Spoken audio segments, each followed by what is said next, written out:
Рано утром мы отправляемся к тому месту, где прошлым вечером стреляли по изюбрю. В момент выстрела было уже темно, но человеческий глаз еще мог отличить силуэт зверя. Тем более бык подошел довольно близко. Казалось, я целюсь ему прямо в грудь. Сразу после выстрела изюбрь упал, но тут же встал и, ломая все на своем пути, побежал. Дойдя до места выстрела, мы пошли по следам крови. И вдруг изюбрь выскочил в 50 метрах от меня.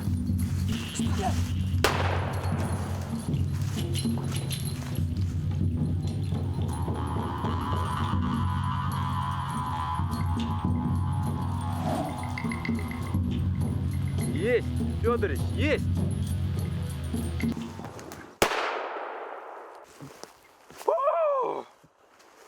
Фу, 2 дня.